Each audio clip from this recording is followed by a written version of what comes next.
warahmatullahi wabarakatuh. Perkenalkan, kami dari kelompok 2 RBL Fisika Dasar 2 dari TPB 21 Institut Teknologi Sumatera. Pada video ini kami akan menjelaskan tentang prinsip kerja elektromagnetik pada alat pendeteksi logam.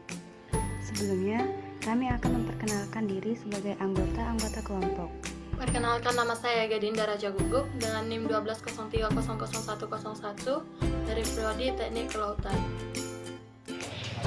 Perkenalkan, nama saya Esti Kusmawati, NIM 120230027 dari Prodi Teknik Geomatika.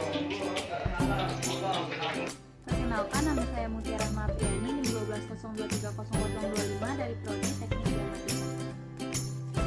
Perkenalkan, nama saya Putri Sonya, NIM 120230026 dari Program Studi Teknik Geomatika.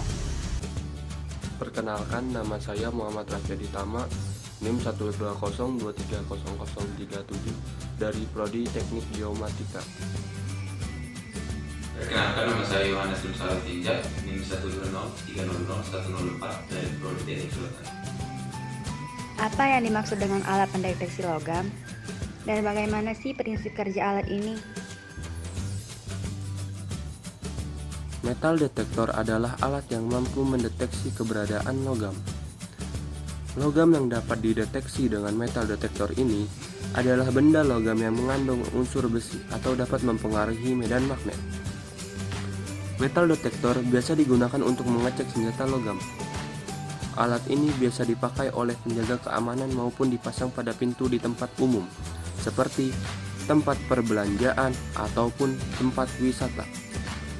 Alat pendeteksi logam terdiri atas kumparan besar yang dapat dialiri arus listrik. Seseorang yang berjalan melewati metal detektor yang membawa senjata logam dapat diketahui.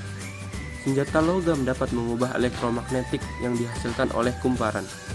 Perubahan ini akan terdeteksi dan alarm akan berbunyi. Selain itu, metal detektor dapat juga dipakai sebagai alat pencari benda logam.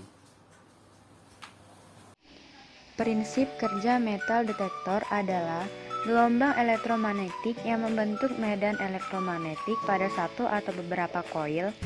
Ada beberapa buah koil yang dimanfaatkan sebagai pemancar gelombang dan penerima gelombang.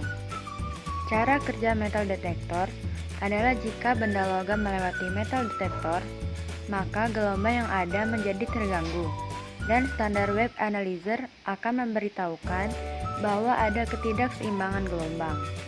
Metal detektor memberitahu kita bahwa ada benda bersifat logam yang lewat. Metal detektor dapat dibedakan atas dua kelompok, yaitu yang bekerja dengan bantuan rangkaian elektronik dan yang bekerja tanpa rangkaian elektronik. Metal detektor mengandung dua kumparan kawat yang dikenal sebagai kumparan pemancar dan kumparan penerima. Ketika arus mengalir melalui kumparan pemancar, medan magnet akan tercipta di sekitar kumparan pemancar atau di sekitar kepala medan magnet.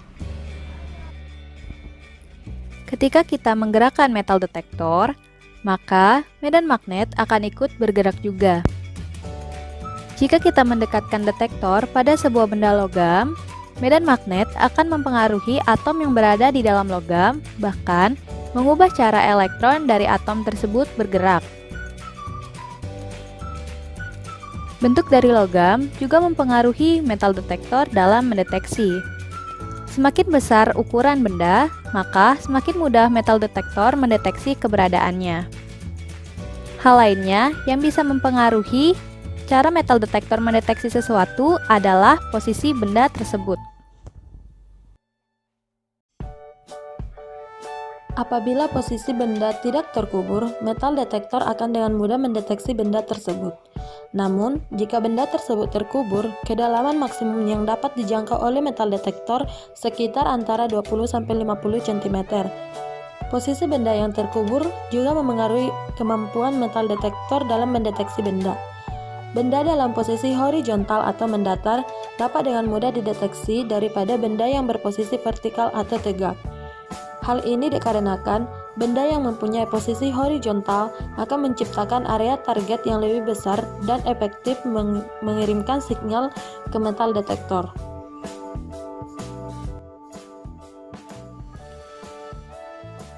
Medan magnet timbul akibat adanya suatu kumparan di koil yang ketika ditransmisikan dapat memicu arus listrik yang kemungkinan mengalir dalam target logam. Arus listrik pada kawah ala ini adalah melingkar.